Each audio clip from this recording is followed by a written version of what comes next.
Hindi lang po mga flood control project ang pinaiimbestigahan sa Independent Commission for Infrastructure o ICI. Ang LTO gusto masiyasat na ICI ang mahigit 700 milyong pisong halaga ng proyekto na noong 2020 pa nasimulan pero hanggang ngayon ay hindi magamit ng ahensya.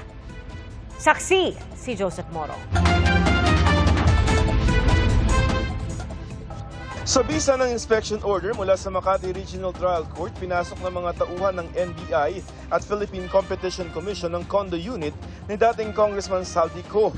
Pakay ng NBI na makakuha ng mga ebidensya na magpapatunay sa umunoy lutong bidding kaugnay sa flood control projects. Ayon sa source ng GMA Integrated News, may nakuhang mga dokumento na may kaugnayan sa bidding at flood control projects. Ayon sa NBI, pag-aaralan kung paano magagamit ang mga na-recover sa unit ni Co para sa case build-up. Sa Sandigan Bayan 6th Division, not guilty plea ang inihain ng siyam na dating opisyal ng DPWH Mimaropa na kapwa-akusado ni Co sa kasong malversation of public funds. Kaugnay sa 289 million peso flood control project sa Nawan Oriental, Mindoro. Kahit non-bailable ang kaso, maghahain ang ilang abogado ng mga akusado ng petition for bail. Nila mahina ang ebidensya, pero giit ng prosekusyon matibay ang hawak nilang ebidensya at tututulan nila ang petisyon. Sa Independent Commission for Infrastructure o ICI, nagsimula na ang live streaming ng mga pagdinig. Unang humarap si Laguna 4th District Representative Benjamin Agarao Jr. na idinawit ng mag-asawang Pacifico at Sara Vizcaya sa panghihingi umuno ng komisyon o kickback. Hindi raw kilala ni Agarao ang mag-asawa at itinanggi ang umunoy pag-advance sa kanya ng 9 million pesos sa pamamagitan ng isang Alvin Mariano. Kinumpirma ni Agarao na isang kontraktor si Mariano. Ano ho kaya ang motibo naman ng mga Diskaya? Why are they implicating you? Hindi ko po alam kung ano po ang motibo ng mag-asawang Diskaya. Wala po akong masabi kasi nga po,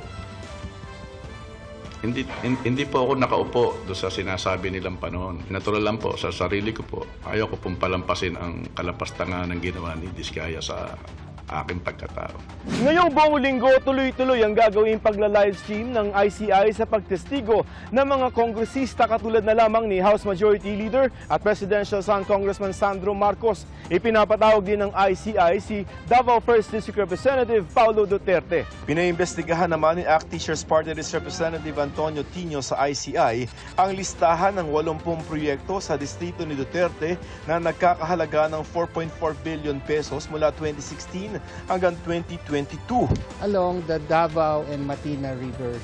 Dun sa 80, mahigit kumulang kalahati ay mga congressional insertions. Ibig sabihin wala sa NEP, pero naipasok sa GAA. Hindi lamang mga flood control project ang mandato ng ICI na imbestigahan.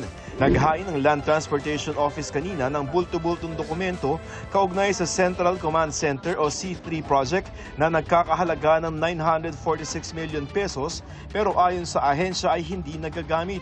May mga dapat na cameras na dapat ilagay all over the Philippines. Wala po yung mga nangyaring yan. At saka hindi po siya, sa totoo lang, hindi po siya gumagana. Saka overpriced, may overpayment pa po ito na 26 million. Isa lamang yan sa 3 proyekto ng SunWest sa LTO na pinuna ng Commission on Audit sa 2024 Annual Audit Report nito. Halos 2 bilyong piso ang halaga ng mga kontrata sa LTO ng SunWest. Kasosyo o ka-joint venture ng SunWest ang 3 iba pang kumpanya para sa C3 project contract na pinasok nila at ng LTO noong 2020. Batay sa audit report, sagot noon ng LTO sa COA, ibinigay ng supplier ang lahat ng requirement at wala umanong overpayment sa proyekto. Sa press conference kanina, sinabi rin ng LTO na may inimbestigahan pa sila mga proyekto. Yun pong dalawa na tinatapos ko, which is yung infrastructure na 2 building, 3-story each, 500 million, almost 1 billion yung dalawa. Overpriced po yun. 1,200 square meter ang floor area at 499,500,000 ang halaga. Roughly 400,000 per square meter. Rough estimate. So, kitang-kita po. Para sa GMA Integrated News, ako si Joseph Morong, ang inyong saksi. Mga kapuso, maging una sa saksi. Mag-subscribe sa GMA Integrated News sa YouTube para sa iba't ibang balita.